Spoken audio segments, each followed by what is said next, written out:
पाठ हुआ तो मैंने लगभग 5-7 मिनट से मैं दिखा रहा था। तो इस प्रकार का कल भी है।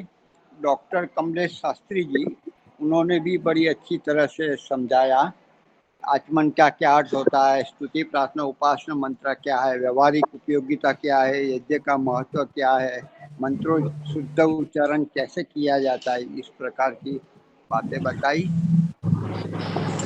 आचार्य योगेश वैदिक जी भी आए हुए थे, उन्होंने भी कक्षा ली, सामूहिक मंत्रोच्चार, उसके अर्थ, उसके भाव आदि भी बताए। यहाँ ही भोजन था सभी का। लगभग 90 से 100 विद्यार्थी थे, कॉलेज के पढ़े हुए। पहली बार शायद देखा होगा या तो बैठे हो गए, सीख रहे हो। तो अभी कार्यक्रम पूरा हुआ है।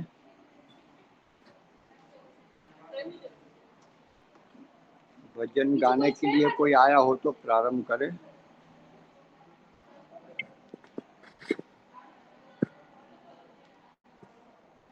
औषधि के लिए ये बताया गया है, उनके महत्व और दिखाई भी गई है। तगर गांठ, काछली, भूत द्रव्य, घोड़ावज, बिदारी कंद, नागरमोथ,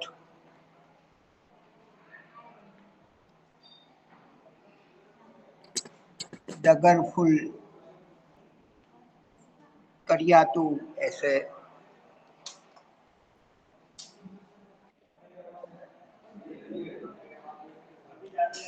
आचार्य शीतल जी 2 विद्यार्थिनी ब्रह्मचारिणी को लेकर आए हुए हैं।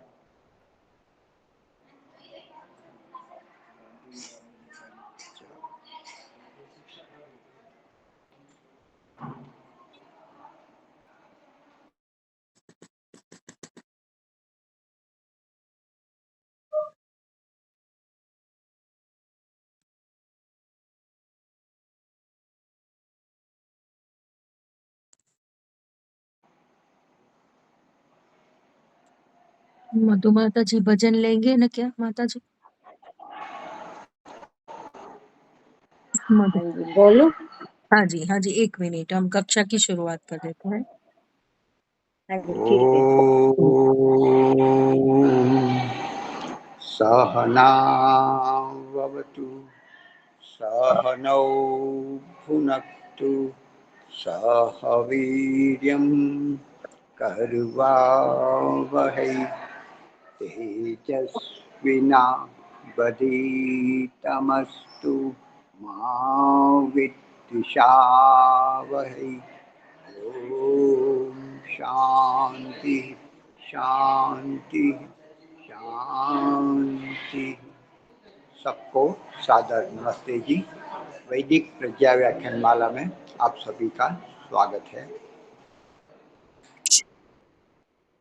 भजन के लिए कोई एक लीजिए।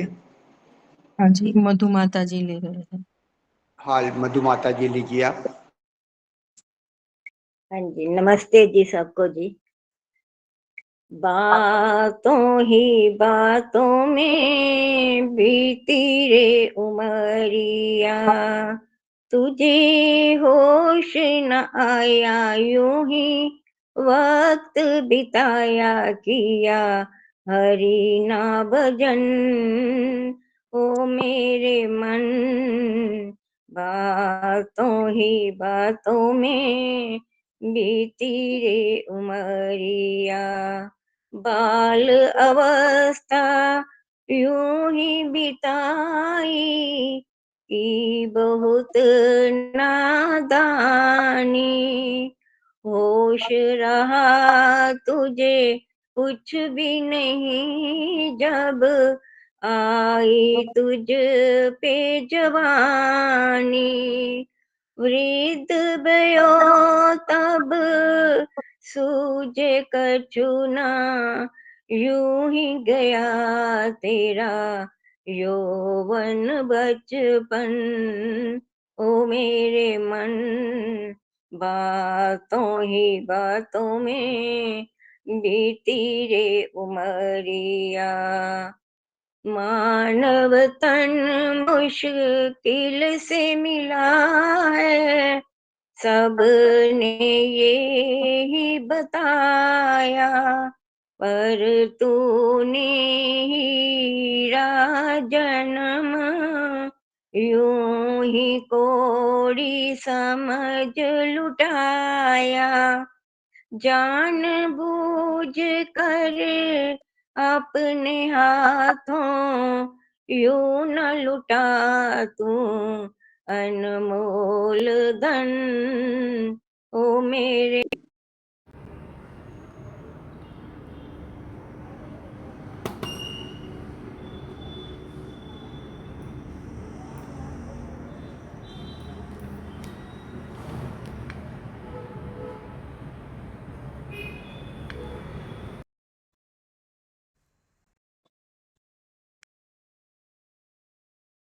जो बसा हुआ है मन में नाही बसाया, मन मंदिर में उस प्रियतम को बिठा।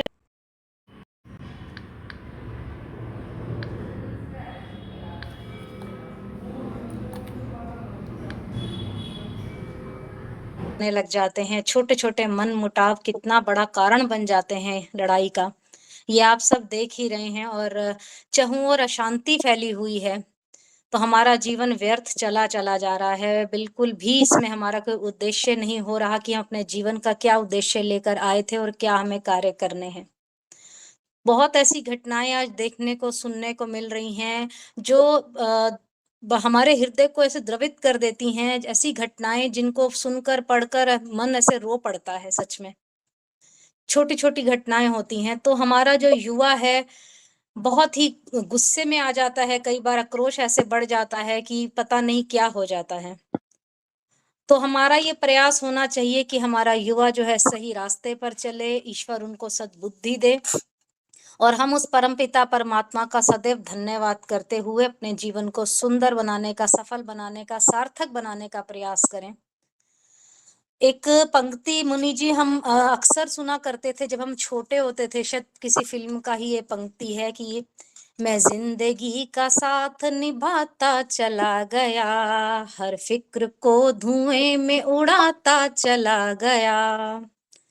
ये गाना जो है नई पीढ़ी के मुँह से सुना जा सकता है, क्योंकि आज के जो है नई युवा जो हमारा जनरेशन धुएँ में अपने जीवन को उड़ा रहे हैं, अर्थात ये नशा जो कर रहे हैं हमारे जो युवा हैं, तो ये बहुत ही गलत है हमारे लिए। हालाँकि युवा मन जो होता है वो जोश की उम्र होता है, कहा जा सकता है कि एक जोश और उमंग की ये उम्र है। दुर्भाग्यवश आज वो युवा नशे की गिरफ्त में बहुत ज़्यादा जकड़ा जा रहा है, हम चारों ओर देख रहे हैं। हमारे समाज में नशे को सद्बुराइयों का प्रतीक कहा जाता था, एक बहुत गलत बुराई कहा जाता था कि नशा नहीं करना। और आजकल नशा यानी कि शराब, सिगरेट, महँगे सस्ते नशे जो हैं उनका सेवन अब बुराई नहीं माना जाता, अपितु आधुनिकता का प्रतीक बनता जा रहा है। मतलब लड़कियां तक भी नशे कर रही हैं, देख के ही बड़ा दुख होता है कि बहुत कम ऐसे बच्चे हैं जो नशा नहीं करते हैं, तो छोटे छोटे बच्चों को भी लत लग चुकी है।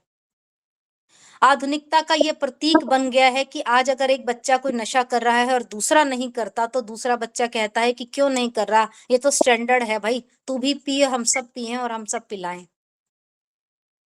सब जानते हैं कि नशे के सेवन से मानव का विवेक और उसके साथ-साथ सोचने समझने की शक्ति भी खत्म हो जाती है और अपने हित के बारे में क्या वो दूसरों के हित में, बुरे व भले में कुछ भी अंतर युवा नहीं समझ पाता, क्योंकि उसका विवेक बुद्धि सब खत्म हो चुका होता है। और क्या वो ईश्वर का ध्यान करे और क्या वो जीवन अच्छा जिए। मैं एक जगह इस विषय में बोल रही थी कि भाजपा के जो नेता हैं कौशल किशोर जी, आज से कुछ समय पहले उन्होंने बड़ा ही सुंदर एक अपील लिखी थी कि मैंने गलती करके एक नशे के जो युवक था उससे लड़की की शादी कर दी और कुछ समय बाद लड़की विधवा हो गई। आज के बाद कोई लड़की विधवा ना हो इसलिए अपनी लड़की की शादी ऐसे व्यक्ति से करे जो नशा आदि ना करता हो। ये केवल एक सांसद के घर की कहानी नहीं है, बल्कि नशे की पीड़ा से जूझते समाज के बीच में जाकर हर एक दरवाजा खोला जाए तो ना जाने ऐसी कितनी ही कहानियां, किस्से हमारे को देखने को मिल जाएंगे। हर तीसरे चौथे घर में ऐसे ही कोई ना कोई कहानी आपको देखने को सुनने को मिल जाएगी। जिस घर का दरवाजा खटखटाइए, आज समाज को तीन चीजें आगे लेकर चल रही हैं। एक है साहित्य, दूसरा है धर्म और तीसरा है आपका फिल्म इंडस्ट्री, जिसको हम सिनेमा वगैरह कहते हैं। इनको देख देख कर ही बच्चे बिगड़ रहे हैं। देखा जाए तो तीनों ही इन बातों के जिम्मेदार हैं और ऐसे जिम्मेदाराना व्यवहार अपना रहे हैं, जिनको देखकर हमारा दिमाग कई बार बड़ा परेशान हो जाता है कि कहाँ जा रही है हमारे देश की दशा और दिशा। विडंबना तो देखिए, आज आप तीर्थ स्थानों पर चले जाइए, वहां तथाकथित जो बाबा होते हैं उनके हाथों में भी आपको चिलम दिखाई देगी। उनके आश्रमों में चले जाइए। एक सर्वे के अनुसार भारत में गरीबी रेखा से नीचे जीवन यापन करने वाले लगभग 37% लोग नशे का सेवन करते हैं। अब परिवार की चिंता नहीं है, ऐसे युवाओं की संख्या जो है हम कहेंगे लगातार बढ़ती चली जा रही है, जिनका कहना है कि वो गम भुलाने के लिए नशे का सेवन करते हैं, जबकि उनका परिवार आर्थिक संकट से जूझ रहा होता है। आज हर दूसरे तीसरे घर में हम भी कई बार देखते हैं कि रात को जरूर नशा करके ही भोजन लेते हैं। बहुत ऐसे परिवार हमने देखे हैं। कारण क्या है जी? नींद नहीं आती है। थोड़ा सा ही तो लेते हैं, क्या हो रहा है? कोई देख थोड़ी रहा है, कोई मना तो करके दिखाए। अपने पैसों से पी रहे हैं, किसी और के पैसों से नहीं। ऐसी ऐसी बातें तक करते हैं लोग। अरे किसी देश का जो भविष्य है उसके युवाओं के हाथ में होता है। अगर युवा ही लड़खड़ा गया तो उस देश का भविष्य आगे कैसे बढ़ सकता है? आज से 50 साल पहले क्या हम बात करते हैं तो किसी ने परिकल्पना भी नहीं की होगी कि आज आसपास हर 10 या 20 किलोमीटर के एरिया में नशा मुक्ति केंद्र होंगे। कभी सोचा नहीं था आज से 50 साल पहले किसी ने, किंतु बन चुके हैं। कितने घरों की कुंडी खड़काओ, कितने घरों की डोरबेल बजाओ, बहुत कम घर ऐसे मिलेंगे जिन घरों में सस्ते व महंगे नशे का इस्तेमाल ना किया जा रहा हो।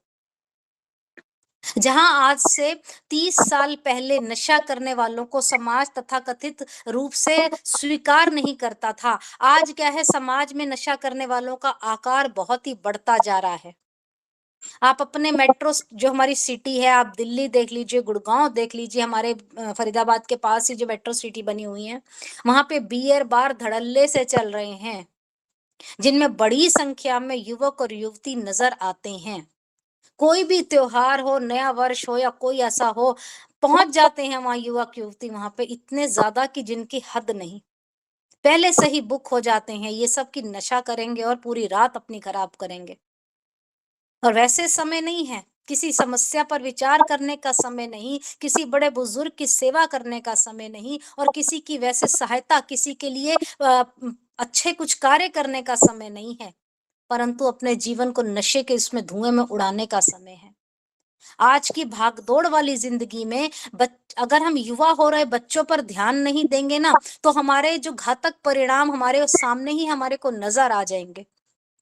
और लगातार ये घटनाएं आज हमारे सामने हो रही हैं। आप अखबार उठाकर देख लीजिए, खबरें चलाकर देख लीजिए, इस प्रकार की घटनाएं लगातार हमें दिखाई देती हैं कि अभी भी अगर नशे के विरुद्ध सामाजिक आंदोलन नहीं किया गया, जागृति नहीं पैदा की गई, तो आने वाला समय खास तौर पर हमारा समाचार पत्र जो है भरा रहेगा और हम निशब्द होकर यही कहेंगे कि काश समय रहते हर घर की कुंडी खड़काई होती, हर घर की डोरबेल बजाई होती, तो ये दिन देखना नहीं पड़ता।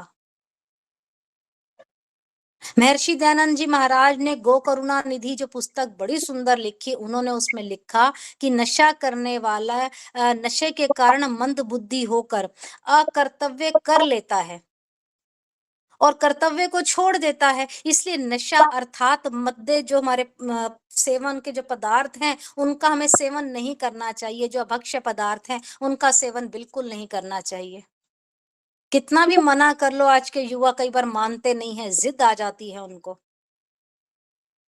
हम बड़ी-बड़ी बातें करते हैं अपने प्राचीन इतिहास की, अपनी परंपरा के साथ चलने की बात करते हैं, श्री रामचंद्र जी की जय की बात करते हैं, अपना बड़ा सुंदर पर्व मनाते हैं दीपावली का। यदि हम श्री रामचंद्र जी की जय कर रहे हैं, परंतु उनके आदर्शों को ग्रहण नहीं कर रहे, जैसे उनका स्वागत किया गया, हम भी अपने घर में श्री राम जी को स्थापित करने का, उनके जीवन को, उनके आचरण को, उनकी मर्यादाओं को, उनके आदर्शों को स्थापित करने का हम प्रयास करें। ये हमारा एक संकल्प होना चाहिए जीवन में।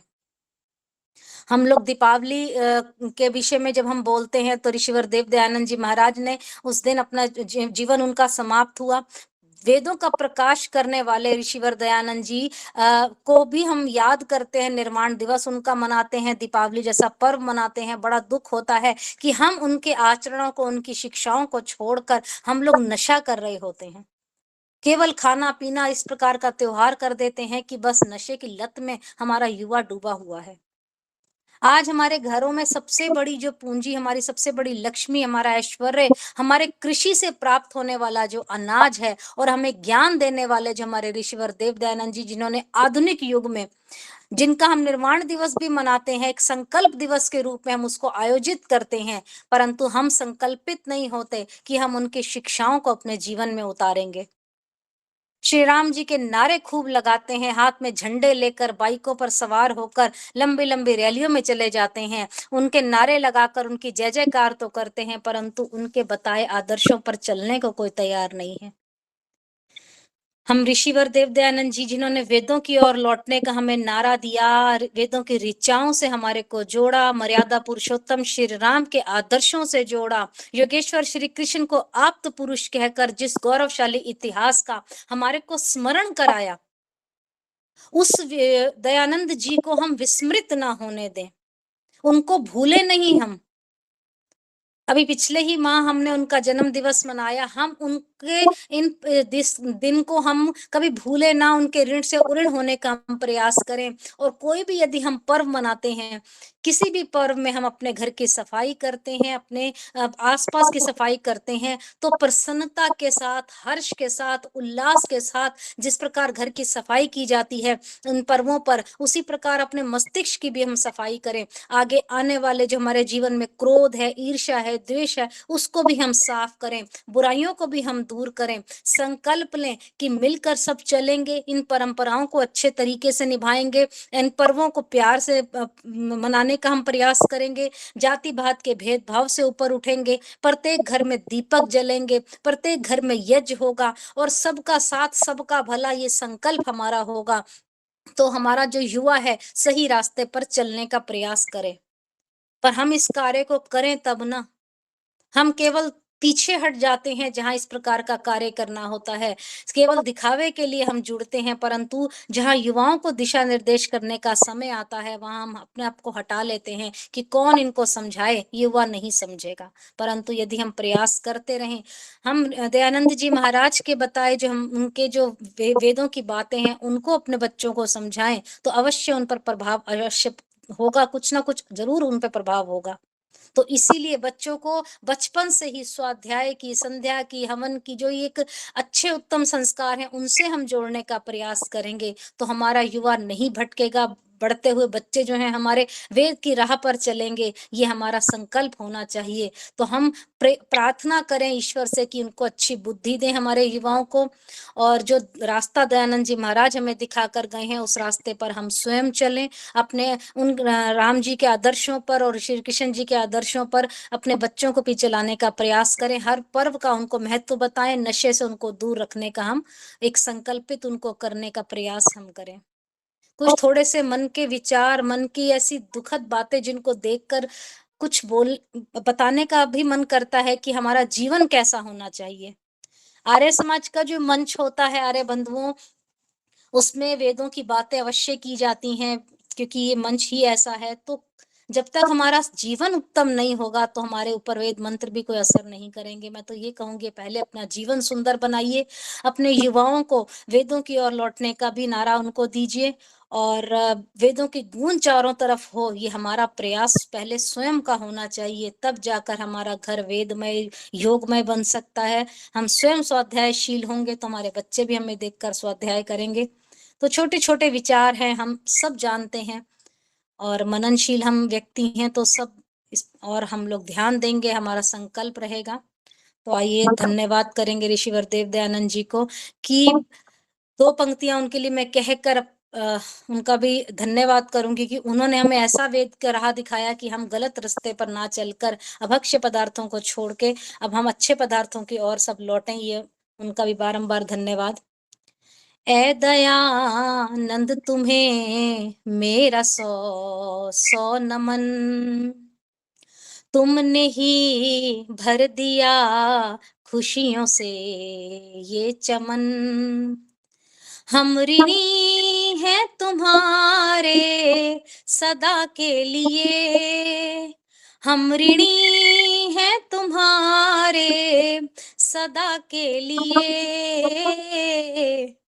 तुमने वैदिक दिया जो चिंतन मनन, तुमने वैदिक दिया जो चिंतन मनन। ए दयानंद तुम्हें मेरा सौ सौ नमन, तुमने ही भर दिया खुशियों से ये चमन। ए दयानंद तुम्हारी क्या बात है, ए दयानंद तुम्हारी तो क्या बात है। जैसे अमृत की कोई बरसात है, तुम ही हो तुम ही हो तुम सा कोई नहीं, तुम ही हो तुम ही हो तुम सा कोई नहीं। तुमने ही दे दी जान सौगात है, ए दयानंद तुम्हारी क्या बात है। ए दयानंद तुम्हें मेरा सौ सौ नमन, तुमने ही भर दिया खुशियों से ये चमन। हम ऋणी हैं तुम्हारे सदा के लिए, तुमने वैदिक दिया जो चिंतन मनन, तुमने वैदिक दिया जो चिंतन मनन। बहुत बहुत धन्यवाद आप सभी का। जी, आपका भी बहुत बहुत धन्यवाद। जी, धन्यवाद। जी तो बहुत ही सुंदर। हाँ जी, भजन लेना है ना आज? एक और भजन ले। जी,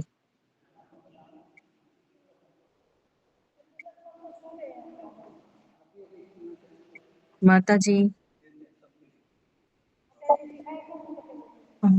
आशीष आशीष माता जी थे ना, आशीष माता जी। हाँ जी।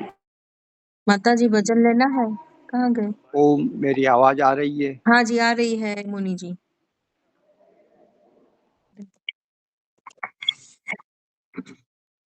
गायत्री मंत्र से हम ईश्वर की स्तुति प्रार्थना उपासना करेंगे। ओम भूर्भुवः स्वः तत्सवितुर्वरेण्यं भर्गो देवस्य धीमहि धियो यो न प्रचोदयात्। सबका रक्षक, जगत के सब जीवों का आधार, जो प्राणों से भी प्रिय और स्वयंभू है, जिसके संसर्ग से संसार के सारे प्राणी सभी क्लेशों और दुखों से मुक्त हो जाते हैं, जो नानाविध जगत में सर्वत्र व्यापक होकर सबका पालन और पोषण करता है, सकल जगत का उत्पादक, सब ऐश्वर्यों का दाता, जिसकी प्राप्ति में सभी की सब आशाएं एवं अभिलाषाओं की पूर्ति है, उस पवित्र परमात्मा के पवित्र तेज को हम अपने हृदय में धारण करते हैं। वो परमात्मा हमारी बुद्धियों को निकृष्ट मार्ग से निवृत्त करके उत्कृष्ट मार्ग की ओर प्रेरित करे। आदरणीय मुनि जी, संचालिका बेन दीपालिका जी, अभी अभी श्रुति बेन अपने हृदय की व्यथा बता रही थी कि आज का युवा नशे की ओर जा रहा है, बर्बाद हो रहा है। वास्तव में इस युवा को यदि वेद की ओर लाना तो बहुत मुश्किल है, लेकिन फिर भी कोई युवा ऐसे कोई थोड़ा सा भी प्रवचन सुने, थोड़ी सी भी वैदिक व्याख्याओं में भाग ले, तो थोड़ा सा भी उनमें परिवर्तन अवश्य आ सकता है। क्योंकि पवित्रता एक ऐसी चीज है कि जब जीवन में आती है तो अपवित्रता धीरे धीरे हटने लगती है। तो हमें भी ऐसे मनुष्य जीवन बहुत ही, हम तो कहते हैं ना कि बहुत ही शुभ कर्मों के कारण मिला है। तो ऐसे हम देखते हैं कि संसार में असंख्य प्राणी हैं, असंख्य पशु पक्षी, सब कुछ है। हम जड़ क्या है, चेतन क्या है, आत्मा क्या है, परमात्मा क्या है, योग क्या है, प्राणायाम क्या है, ध्यान क्या है, ये सब सारी चीजें हम लोग समझ सकते हैं।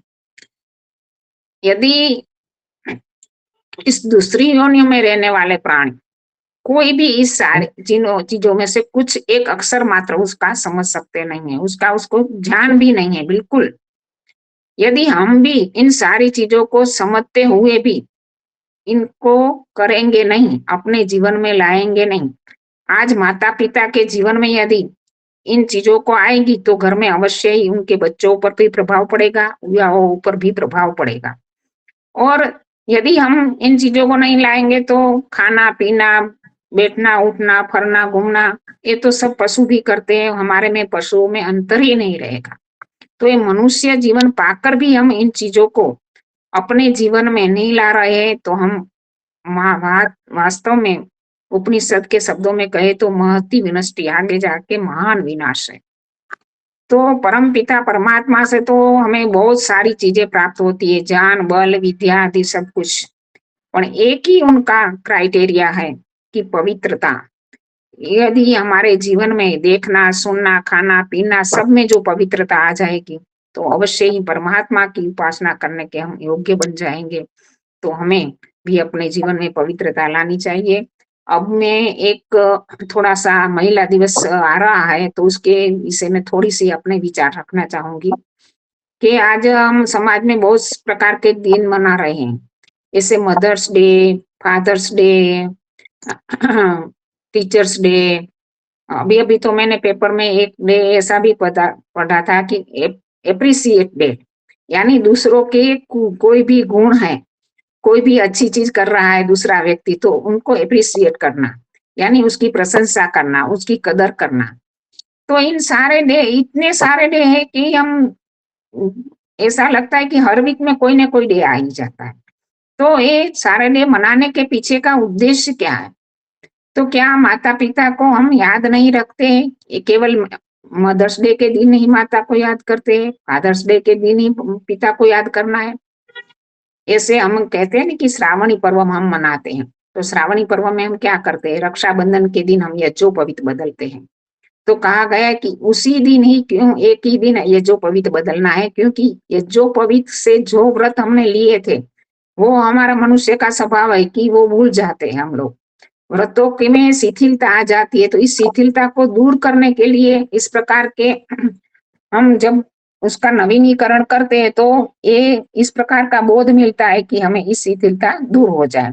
तो इसी प्रकार इस प्रकार के डे मनाने से, जैसे महिला डे, तो महिला दिवस मनाने से क्या होगा कि महिलाओं में क्या शक्ति है, महिलाओं का स्वरूप क्या है, महिलाओं के कर्तव्य क्या है, प्राचीन समय में महिलाओं ने क्या काम किया है, प्राचीन समय में क्या कर रही है, इन सारी चीजों को बताया जाएगा। तो इससे क्या होता है कि एक प्रकार से महिलाओं में जागृति लाने का है। वो जागृति साल भर में चली रहे, जैसे एक दिन किसी में कोई ऐसे कहते हैं ना कि एक महीने में एक बार कोई ऐसा इंजेक्शन ले लो कि पूरा महीना उसकी शक्ति से आप उनके फायदे से आपका शरीर चलता है। इसी प्रकार एक प्रकार की जागृति इस दिन लाना ही है कि महिलाओं में जागृति लाना है। तो महिलाओं में जागृति लाने के लिए इस प्रकार के डे मनाए जाते हैं।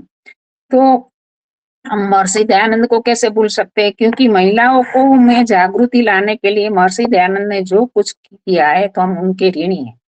महर्षि दयानंद के समय में तो महिलाओं की दशा क्या थी? बिल्कुल कुछ भी नहीं, चूल्हा चौका करना, चार दीवारों में बंद रहना। तो ऐसे समय में महर्षि दयानंद ने स्त्री शक्ति को पहचाना था कि स्त्रियों की शक्ति क्या है। वास्तव में स्त्री शब्द के साथ स्त्री शक्ति है, मातृ शक्ति है, महिला शक्ति है, नारी शक्ति है, देवी शक्ति है, ऐसे शक्ति शक्ति बहुत शब्द जुड़ जाता है। तो वास्तव में स्त्री एक शक्ति ही है। यदि इस शक्ति का सही मार्ग में उपयोग किया गया तो बहुत उसका अच्छा सुखद परिणाम आ सकता है समाज में। यदि दुरुपयोग किया गया तो भी उसका परिणाम हमारे सामने है। तो ये शक्ति का स्रोत तो है महिला, सब महिलाओं में शक्ति है, अवश्य है, लेकिन उसकी शक्ति को एक अच्छी डायरेक्शन देना, अच्छा रास्ता बताना, इस देश दिन का उद्देश्य है। तो महर्षि दयानंद ने देखा अपने समय में कि स्त्रियों में शक्ति तो है, लेकिन स्त्रियों की शक्ति को चार दीवारों में बंद कर दी गई है। तो महर्षि दयानंद ने माताओं को उद्देश्य करके कहा था कि यदि देश को ज्ञान विज्ञान के क्षेत्र में आगे ले जाने वाले ब्राह्मणों को उत्पन्न करना है तो वो माता की कुख से ही उत्पन्न होंगे। यदि देश की समृद्धि को बढ़ाना है तो ऐसे वैश्य भी माता की कुख से ही पैदा होंगे। यदि देश की रक्षा के लिए ऐसे वीरों को तैयार करना है, माता जीजा जैसी माता होगी तो ही शिवाजी जैसे पुत्र उत्पन्न होंगे। तो इसी प्रकार महर्षि दयानंद ने कहा कि माता निर्माता भवती। जो उस समय था कि शंकराचार्य जैसा विद्वान भी कहता था, स्त्री शूद्रो नाधीयताम इति श्रुति, स्त्री और शूद्र को श्रुति पढ़ने का अधिकार नहीं है। और दूसरी ओर तुलसीदास क्या कहते थे, ढोल गवार पशु शूद्र नारी सब ताड़न के अधिकारी। तो ऐसे समय में महर्षि दयानंद ने आवाज उठाई थी कि माता निर्माता भवती, माताओं को शिक्षा दो, उसको उसके अधिकार दो और उसको सुशिक्षित करो, क्योंकि यदि कास्ट उत्पन्न होगा तो उसमें से बनने वाले मेज कुर्सी आदि उत्पन्न होंगे। यदि लकड़ी खराब है, लकड़ा है तो इसमें से उत्पन्न होने वाले साधन भी कमजोर होंगे। तो माता यदि ठीक है, सुशिक्षित है, जागरूक है, तो ही उनके बच्चे भी अच्छे राह पर चलेंगे। उनके अच्छे राह पर चलाने के लिए पहली पाठशाला माता पिता ही है। घर में से यदि ऐसे प्रकार के संस्कार दिए जाएंगे, इस प्रकार का वातावरण दिया जाएगा बच्चे को। आज बच्चे को शिक्षा देने का पीछे कहीं उसको बार बार टोकना, बार बार रोकना ये नहीं है, मात्र आप उसको ऐसा वातावरण दो, ऐसे वातावरण में पलने वाला बच्चा अपने आप उसी ओर जाएगा। तो इस प्रकार का वातावरण यदि हमारे घरों में रहेगा, माता पिता पहले शिक्षक है और घर पहली पाठशाला है, उसमें पढ़ने वाला, उछलने वाला, बढ़ने वाला बच्चा अपने आप सही मार्ग पर चलेगा। तो ऐसे बच्चों को तैयार करने के लिए, सही मार्ग चलाने के लिए पहले मातृवान, पितृवान, आचार्यवान, पुरुषोवेद। महर्षि दयानंद ने स्पष्ट कहा कि जो माता गर्भाधान से लेकर जब तक शिक्षा पूरी न हो तब तक सुशीलता का उपदेश करे, यानी शील को उत्पन्न करने वाला उपदेश करे, वो माता धन्यवाद के पात्र है। तो इस प्रकार स्त्रियों को अपनी क्या कर्तव्य है वो बताया, अधिकार भी दिया और कर्तव्य को भी बताया। अधिकार बाद में मिलता है, कर्तव्य पहले निभाना पड़ता है। तो यदि माताएं जागरूक हो जाएगी तो देश अपने आप, समाज अपने आप सुधर जाएगा, इसमें कोई शंका नहीं। इसलिए नेपोलियन बोनापार्ट ने भी कहा था, give me good mother's I can give you good nation. यदि मुझे गुड अच्छी माताएं दोगे तो मैं अवश्य संसार को, समाज को, अपने राष्ट्र को आगे ले जा सकता हूँ।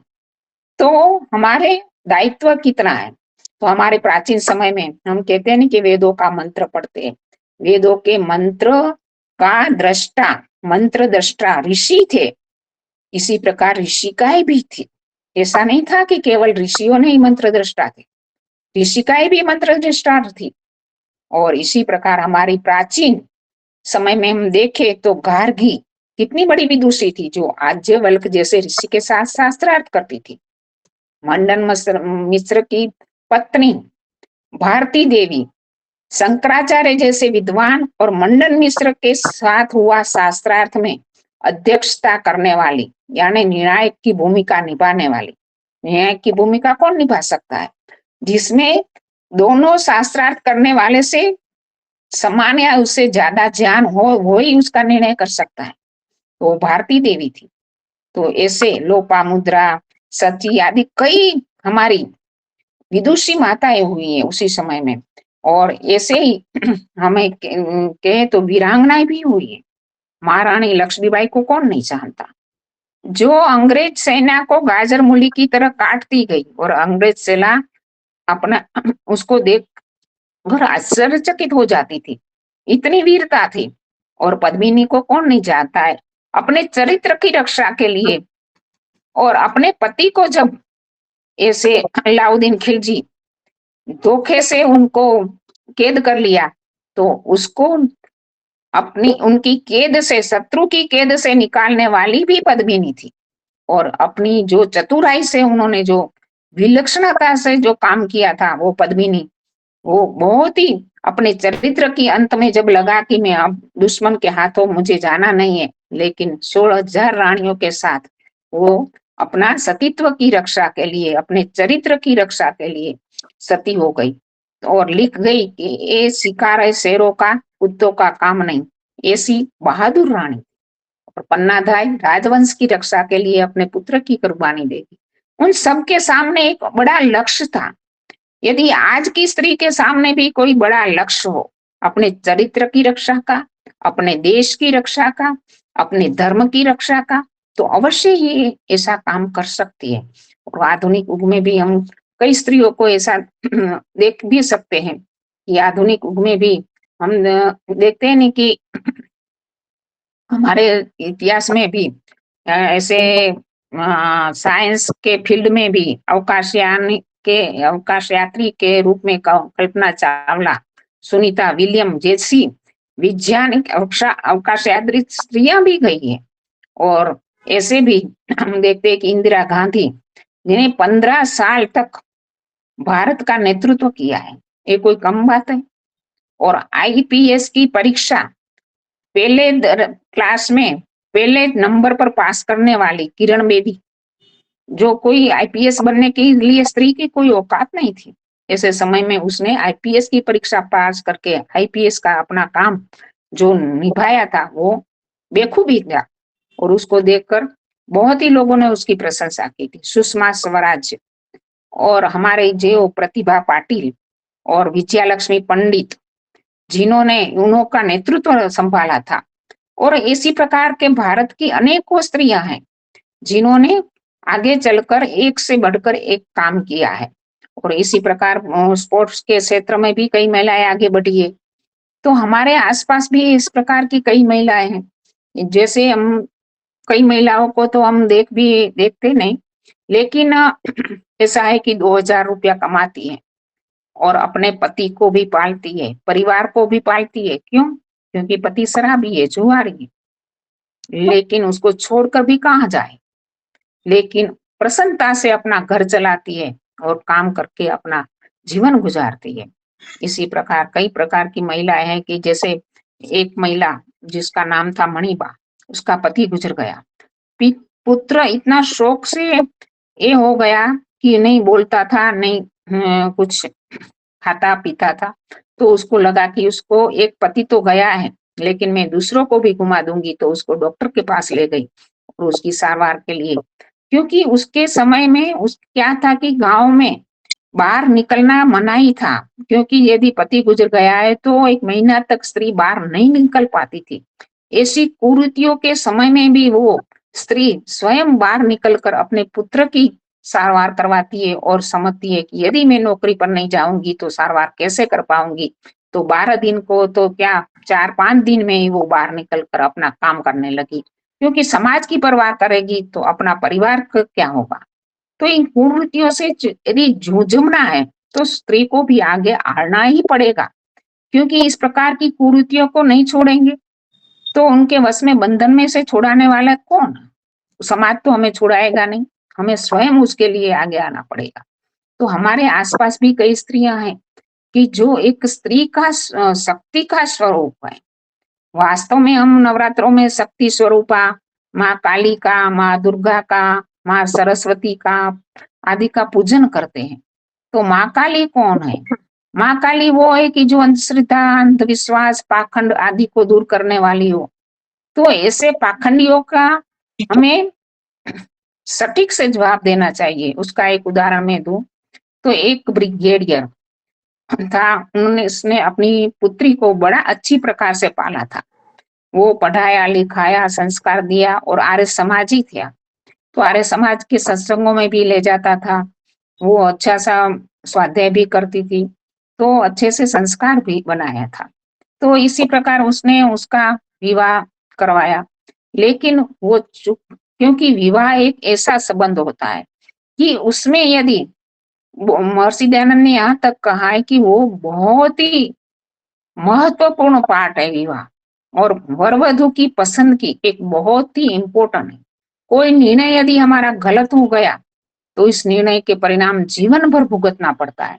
यदि पति पत्नी की पसंदगी का निर्णय यदि गलत हो गया तो उसमें बहुत ही गुजरना पड़ता है, बहुत ही नुकसान होता है और जीवन जीवन नहीं रहता। तो उसकी पुत्री का विवाह करने में उसने पाला पोसा संस्कार अच्छा दिया, लेकिन पात्र की पसंदगी करने में चूक हो गई, क्योंकि उसने जिस पात्र को पसंद किया था वो पात्र तो ऐसे पैसा वाला था, लाखोंपति करोड़ोंपति था, लेकिन वो थोड़ा धर्मांध था, क्योंकि उसका जो वो दक्षिणी भारत का गुरु जो साईं बाबा कहते हैं उनको मानने वाला था।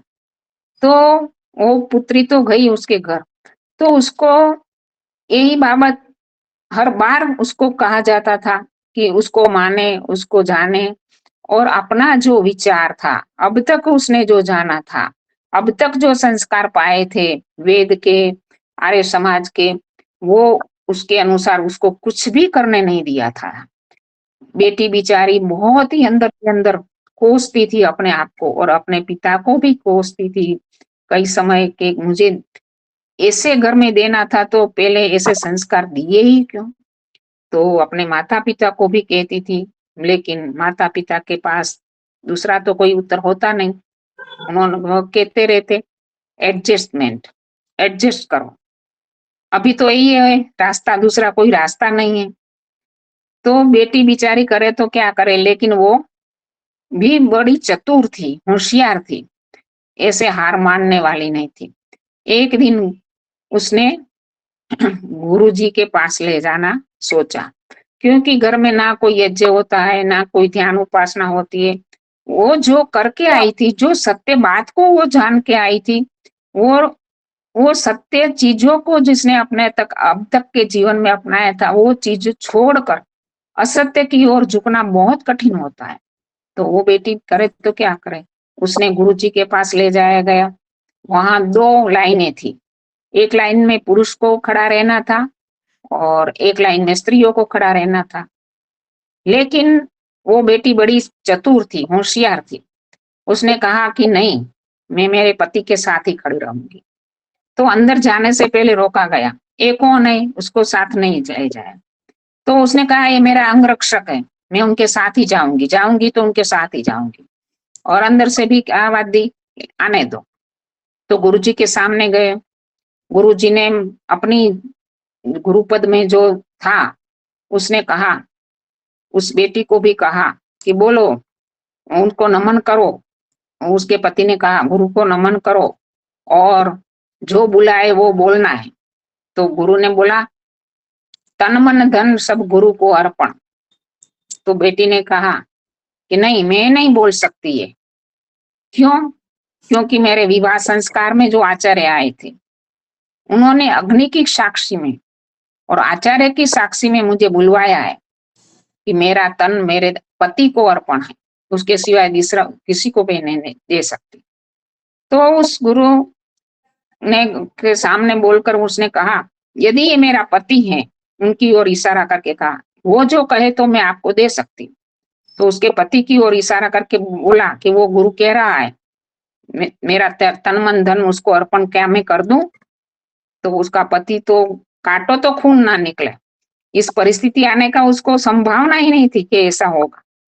तो फिर उसने कहा कि धन तो मैं कमाती नहीं, धन मेरा पति कमाता है, तो क्योंकि मेरे पास धन है ही नहीं तो मैं धन कहाँ से दूं। और मन, मेरा मन तो मैं संध्या करती हूँ, ईश्वर की उपासना करती हूँ, मेरा मन तो मैंने ईश्वर को दे दिया है। यदि आप चाहो तो एक चीज दे सकती हूँ, पग में से जूता निकाला, ये पीठ में मारूंगा, माथे पर मारू, ये मैं दे सकती हूँ। तो गुरु ने हल्ला मचाया, निकालो निकालो, ये लोग कहाँ से आ गए। बस उसी दिन से उनके पति ने सबक ले ली कि नहीं, उसके सामने कुछ भी नहीं कहा, जो करना था वो करने दिया। तो ये परिस्थितियां आती हैं, आज वैदिक परिवारों में पली बेटियों के सामने परिस्थितियां आती है, लेकिन हमें एक माता, जैसे कहते हैं ना कि माताएं क्या होती है, देवियां क्या होती है, अनिष्ट का संहार करने वाली थी, इसलिए आज माता के रूप में, देवियों के रूप में पूजी जाती है। हमें भी ऐसे अनिष्ट गुरुओं का कैसे भी उसको नाता तोड़ाना है। संहार तो हम नहीं कर सकते, लेकिन उसका नाता तोड़ाना है, उसको अपमानित करना है, उसकी अवहेलना करनी है, तो हमें स्वयं को इस प्रकार का तैयार होना पड़ेगा। एक दूसरी बेटी, वो भी एमएससी पास, और उसका विवाह हुआ एक ब्रह्मा कुमारी युवक के साथ। वो ब्रह्मा कुमार कहता था, और वो उसमें तो ऐसा ही होता है, सेंटर में जाने वाली ब्रह्मा कुमारी कही जाती है। तो उसको क्या करना होता है कि हमारे जो, वो कहती थी कि मैं आर्य समाज में जाती थी, अच्छे अच्छे भजन नहीं गाती, ईश्वर भक्ति के भजन नहीं गाती, तब तक मैं घर आने का नाम नहीं लेती थी। इतनी मुझे रुचि थी। वहां कई माताएं मुझे आशीर्वाद देती थी, बड़ी विदुषी बनो, आगे बढ़ो, लेकिन उनका विवाह हो गया ऐसे युवक के साथ। तो महर्षि दयानंद ने कहा है नहीं जो बात, गुण कर्म स्वभाव को देखकर विवाह करो, चाहे लड़का हो या लड़की हो, आजीवन कुंवारा रहना पड़े तो रह जाओ, लेकिन समान गुण कर्म स्वभाव के सिवा ऐसे 100% तो किसी का नहीं मिलेगा, लेकिन कुछ तो समानता होनी चाहिए। ऐसी धर्मांता, ऐसी कट्टरता वाले परिवारों में कभी भी अपनी बेटियों को नहीं दो, क्योंकि ऐसे कट्टरता वाले परिवार कितनी जबरदस्ती करते हैं। वो बेटी बोलती है कि ना मुझे ऐसे भजन गाए जाने देते थे, मैं उसके सेंटर में जाती थी, तो उनके अनुसार ही मुझे बिल्कुल चलना पड़ता था। मेरा पति भी इतना चुस्त था कि घर में कोई भी वैदिक साहित्य रखने भी नहीं देता था। तो ये बेचारी सुबह 4 बजे उठकर, कहीं से कोई मंदिर था, अभी कैलिफोर्निया में है, उसी समय भी कहाँ से भी एक हिंदू मंदिर में से उसने कुछ उपनिषद की पुस्तकें, कुछ महात्मा आनंद स्वामी की पुस्तकें आदि मिली, तो उसका अभ्यास करती थी। और वहां का उनका जो सिद्धांत था कि ईश्वर, हमारा सिद्धांत है ईश्वर सर्वव्यापक है, वो लोग नहीं मानते ईश्वर सर्वव्यापक है, लेकिन वो तो उसकी खिल्ली उड़ाते थे कि ईश्वर सर्वव्यापक होता तो मलमूत्र आदि में भी रहता, ये तो ईश्वर का अपमान है। तो इसी प्रकार उनको जवाब देना है तो अपने आप को तैयार करना पड़ेगा। इसलिए उसके पास, वो तो आर्य समाज में जाती थी, लेकिन फिर भी उनके पास इतना सैद्धांतिक ज्ञान नहीं था कि उनका खंडन कर सके। तो उसने सोचा कि मुझे तैयार होना पड़ेगा।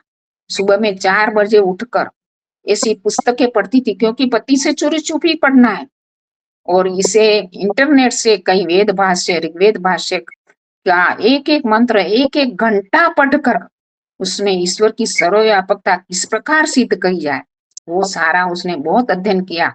और हमारे जो एक सुश्री कंचन जी आर्या है, वैदिक जगत की सुप्रख्यात लेखिका, उनका भी सहयोग लिया, और हमारे आर्यवन के विद्वानों का भी सहयोग लिया, और इससे एक अपनी पुस्तक प्रकाशित की। इतनी योग्यता प्राप्त कर ली कि निसंदेह ईश्वर सर्वव्यापक है। वो, उसका पति उसका विरोध करे, कुछ भी करे, अभी तो वो अपनी बात पर अड़ी रही। तो इसी प्रकार हमें ऐसे अनिष्टों का अवहेलना करनी है तो हमें अपने आप तैयार होना पड़ेगा, आगे बढ़ना पड़ेगा, अपनी पात्रता बनानी पड़ेगी, तब जाके हम उसका ये कर सकते हैं। तो आज हमारे वैदिक विचारों वाली बेटियां, ऐसे वैदिक परिवारों में कोई पुत्र बेटी आती है तो उसको इतना दुख नहीं होता, क्योंकि वो यहाँ जो उनको मिलता है वैदिक परिवार में, वो दूसरे संप्रदायों में नहीं मिला है, उसको अच्छा ही लगता है।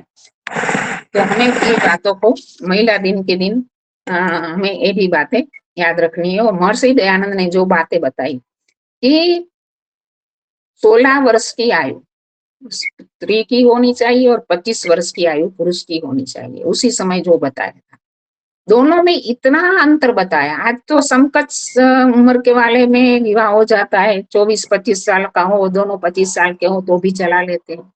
महर्षि ने ऐसी बातें इतना डिस्टेंस क्यों रखाया, उसके पीछे भी लॉजिक था, क्योंकि स्त्री का शरीर जैसे पूर्ण युवावस्था 16 वर्ष में आ जाती है, और युवक का शरीर 25 वर्ष में वृद्धि, पूरी वृद्धि हो जाती है। तो ये भी एक बात है। और दूसरी बात ये है कि पति जो बड़ा होगा तो पत्नी को ऐसा लगेगा कि नहीं, वो तो इतने बड़े हैं, कुछ समर्पण भाव रहेगा। और पत्नी भी छोटी होगी तो पत्नी को भी पति को भी लगेगा नहीं, वो छोटी है, ना समझे। ऐसा करके एक दूसरों को लेट गो करेंगे तो एक दूसरे को सामंजस्य बना रहेगा। आज तो समकक्ष होते हैं तो क्या होता है कि तू पढ़ा लिखा है तो मैं थोड़ी अनपढ़ हूँ, तेरे पास डिग्री है तो मेरे पास भी डिग्री है, तू कमाता है तो मैं भी कमाती हूँ। एक दूसरों को लेट गो करने की, एक दूसरे को प्रति समर्पित होने की भावना ही नहीं रहती। तो ये सारी बातें महर्षि की एकदम विचार पूर्वक की गई है। और महर्षि ने एक बात ये भी बताई है, हीन क्रियाओं से रहित परिवार में बेटी को मत देना। हीन क्रियाओं से युक्त परिवार हो, रहित नहीं, युक्त परिवार। हीन क्रिया यानी अभी बेन बता रही थी ने, शराब, कई परिवारों में शराब नॉर्मल है। आजकल तो स्त्रियां भी सिगरेट पीने लगी है, स्मोकिंग करने लगी है। उसके पीछे का उनका मानसिकता क्या है? उनकी मानसिकता यही है कि हम भी पुरुष के समकक्ष है, हम किस बात में पीछे रहे। और आज हमारी सरकार स्त्री स्वतंत्रता के लिए, स्त्रियों की सुरक्षा के लिए कायदा बनाती है, लेकिन उसकी स्वतंत्रता का यदि दुरुपयोग किया जाए तो उसको हम कहाँ रोक सकते हैं। उनकी जब तक मानसिकता को बदलनी नहीं जाएगी तब तक कोई सुधार नहीं होगा। युवक या युवती की मानसिकता को बदलना ही बहुत जरूरी है। इसलिए पहली पाठशाला तो परिवार है, दूसरी गुरु आचार्य है। तो आजकल स्त्रियां क्या करती है, कई स्त्रियां विज्ञापनों में देखो, टीवी में देखो, कोई अखबारों में देखो, उनकी एडवर्टाइजमेंट में देखो, कितना अपना देह का प्रदर्शन करती है। वो मानती है हमारी स्वतंत्रता है, हम कुछ भी पहने, हम कुछ भी करें। ये स्वतंत्रता का दुरुपयोग होगा तो उसके परिणाम से हम कब बच सकते हैं। तो महिला दिन के दिन हमें सोचना है कि स्त्रियों को अधिकार तो मिलेगा, स्वतंत्रता भी मिलेगी, सुरक्षा भी मिलेगी, लेकिन स्वतंत्रता का दुरुपयोग होगा तो ये इस अधःपतन से कोई बचा नहीं पाएगा समाज को। और महर्षि ने एक बात ये भी कही कि सत्पुरुषों से रहित कुल में इस बेटी को नहीं देना चाहिए। सत्पुरुष यानी समझदार पुरुष हो, जो बड़े बुजुर्ग पुरुष हो, वरिष्ठ हो। तो ऐसा होगा तो क्या होगा कि कहीं कहा सुनी होगी, कहीं छोटे मोटे झगड़े हो गए तो उसको समझाकर वो निपटाएंगे। तो ऐसे पुरुष होंगे तो वहां ऐसे परिवार में सत्क्रियाएं भी होगी, अच्छी क्रियाएं भी होगी, सत्संग होगा, स्वाध्याय होगा, अच्छे लोगों का आना जाना होगा। तो ये सारी क्रियाएं होने के कारण ही परिवार अच्छा प्रतिष्ठित माना जाएगा। तो आजकल तो हम क्या देखते हैं कि धन होना चाहिए, प्रॉपर्टी कितनी है, डिग्री कितनी है। ये प्रॉपर्टी, ये डिग्री कोई उसको सुख देने वाली नहीं है। सुख देने वाला है तो वो उसका पति है। उसके गुणों को देखो, पहले उनके कामों को देखो, उनके स्वभाव को देखो। पहली प्रायोरिटी ये है, बाद में वो सारी चीजें बिल्कुल नहीं देखनी ऐसा भी नहीं, लेकिन पहली प्रायोरिटी में वो चीजें देखनी चाहिए। आजकल रूप देखा जाता है, धन देखा जाता है, प्रॉपर्टी देखी जाती है, जमीन जायदाद देखी जाती है, लेकिन जो मुख्य वस्तु है उसका हम अवगणना ना करें, उसको अवश्य ही लक्ष्य में ले। तो कोई ऐसे एक बात ये भी कही कि जो कोई रोग होता है ना, जैसे आगे से जेनेटिक रोग होता है, ऐसे रोगों को भी पहचान करनी चाहिए। पहले क्या होता था कि कोई भी संबंध जुड़ता था तो उसकी इनडायरेक्ट रूप से कई लोगों से राय ली जाती थी कि वो कैसा लड़का है, कैसा परिवार है, कुछ रोग है क्या नहीं, सब चीजों को देखना पड़ता है।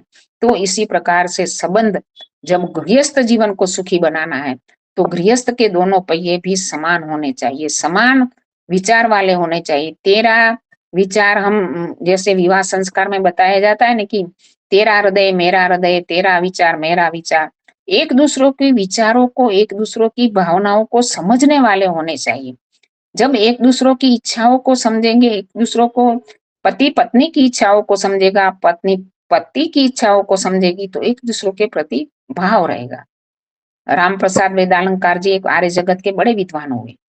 उनकी पत्नी ने कहा कि जब मैं शादी करके आई थी परिवार में, तब मैं अपने पति को देखती थी, अपनी सास को देखती थी, अपने ससुर को देखती थी कि उनको क्या पसंद है, उनके विचार क्या है। जैसे हम पुस्तक पढ़ते हैं ना, इसी प्रकार परिवार के व्यक्तियों के स्वभावों को पढ़ना होता है। उनको पहले जानो, बाद में उनके साथ व्यवहार करो। वेद ने कहा साम्राज्ञी बन, तू ससुर गृह में जाकर सबके दिलों पर राज कर। सबके दिलों पर राज करना यानी जबरदस्ती करना, अपनी बात मनवाना, ऐसा नहीं, लेकिन सबके दिलों को जीत कर उनके दिलों में अपना स्थान बना लो।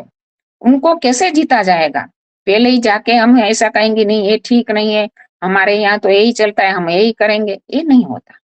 पहले उनके अनुरूप ढलना पड़ता है, उनके विश्वास को जीतना पड़ता है। उनके जब उनको लगे कि नहीं मैं बिल्कुल वो बिल्कुल ठीक है, ठीक कह रही है बेटी, तो आपस में अपने आप उनको वो अधिकार दिया जाएगा। तो हमें उसका दिल जीतकर, उनका विश्वास जीतकर काम करना पड़ेगा। तो रामप्रसाद वेदालंकार की पत्नी कहती थी कि मेरा पति भोजन में क्या खाते मैं देखती थी, तो उनको रोटी से ज्यादा खिचड़ी पसंद थी। तो मैंने एक दिन खिचड़ी बनाई और खिचड़ी बनाकर मैंने परोस दी, तो वो चुपचाप खाए जा रहे। ऐसे स्त्रियों की इच्छा रहती है, बहनों की इच्छा रहती है कि खाना बनाया, मेहनत करके बनाया, पुरुषार्थ करके बनाया, लेकिन खाने वाले भी कुछ शब्द अपने मुंह से निकाले तो अच्छा लगता है कि अच्छी बनी है, कैसी है, क्या है, लेकिन वो बोल नहीं रहे थे। तो उसने स्वयं ने कहा कैसी लगी खिचड़ी, तो उन्होंने कहा अच्छी है, बहुत अच्छी, बहुत प्रशंसा की। और बाद में कहा लेकिन क्या, लेकिन शब्द आता है तो बहुत विचार में पड़ जाते हैं। अच्छी तो है लेकिन क्या, लेकिन हल्दी, इसमें हल्दी है, हल्दी मुझे पसंद नहीं। तो दूसरे दिन से उन्हें हल्दी डालना बंद कर दिया और उसने स्वयं को हल्दी पसंद थी तो अपनी हल्दी छोड़ने का निश्चय कर दिया, क्योंकि नई नई पे शादी हुई थी और आई थी। तो दूसरे तीसरे दिन वो अपने मायके चली गई। तो मायके जाकर भी उसने बिना हल्दी की खिचड़ी खाने का अभ्यास किया। वापिस आई तो बिना हल्दी की खिचड़ी करना चालू किया। दूसरी ओर उन्होंने अपने पति ने पत्नी की भावनाओं को समझकर हल्दी वाली खिचड़ी खाना चालू कर दी। तो बिना हल्दी की खिचड़ी बनाई तो उसने पूछा कैसा है, अच्छी है लेकिन हल्दी। तो एक दूसरों की भावनाओं के लिए समर्पित होना तो पति पत्नी में प्रेम बढ़ेगा। एक दूसरों की इच्छाओं को समझना पड़ता है, तो धीरे धीरे सामंजस्य बढ़ता है, सहृदयता बढ़ती है, प्रेम बढ़ता है। रिश्ता कैसा है, बहुत नाजुक रिश्ता है। ये नाजुक रिश्तों को टूटने में भी देर नहीं लगती। और यदि ये रिश्ता अच्छा बने तो कहते हैं कि गृहस्थ जैसा सुख, बहुत सुख मिलेगा गृहस्थ में, गृहस्थ स्वर्ग बन जाएगा। यदि घर वाले सब एक दूसरों के साथ, एक दूसरों को समझने वाले, एक दूसरों की इच्छाओं का ख्याल रखने वाले बन जाएंगे, भाई भाई के लिए ख्याल रखेगा, बहन बहन का ख्याल रखेगी, सास बहू का ख्याल रखेगी, बहू सास का ख्याल रखेगी। पहले अब अपने जो हम छोटे हैं तो हमें बड़ों को आदर देना चालू करना ही चाहिए, बड़ों के प्रति समर्पित होना चाहिए। तो बड़े अपने आप अपने प्रेम देने में अवश्य ही, कैसे भी कठोर क्यों ना हो, एक ना एक दिन उसका प्रेम अपने लिए अवश्य ही देंगे। और प्रेम देंगे तो छोटों की इच्छाओं को मान्य ही करेंगे। तो हमें इस प्रकार से हम उनके दिलों को जीत कर उस पर राज करना चाहिए। तो आज मैंने थोड़ी सी बातें तो बहुत है, लेकिन अभी समय पूरा हो गया है, तो यहाँ हम विराम देते। इति ओम शांति। जी, बहुत अच्छा। और अभी गायत्री मंत्र का भी अभी बाकी है ना? ये तो अगले शुक्रवार को करेंगे। कोई बात नहीं। जी, शंकर प्रसाद जी शांति पाठ। हाँ, शंकर प्रसाद जी शांति पाठ करवा दीजिए। दिखाई तो दे रहे हैं लेकिन हाँ, सुन नहीं पा रहे? पता नहीं। शंकर प्रसाद जी शांति पाठ के लिए उनकी आवाज नहीं आ रही है। नहीं, आवाज नहीं आ रही है। शंकर प्रसाद कौन? हाँ, हाँ जी। तो माता जी आप ही करवा दीजिए।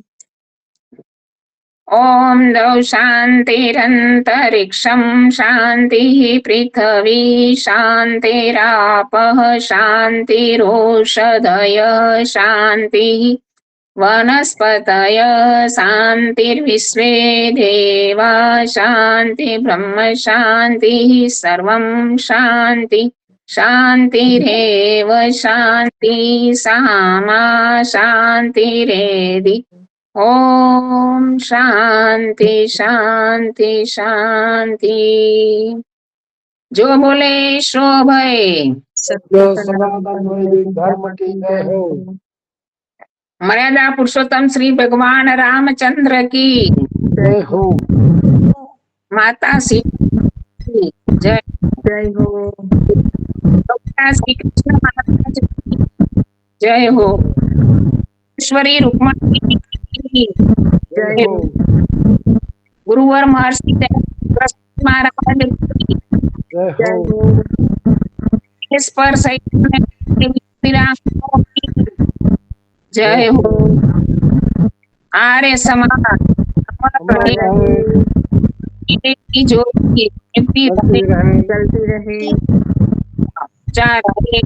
वैदिक नारा ओम का बदलेंगे देगा हम सीखेंगे जग देगा वैदिक परिवार बनाएंगे धरती को स्वर्ग बनाएंगे सबके सादर नमस्ते। धन्यवाद। धन्यवाद।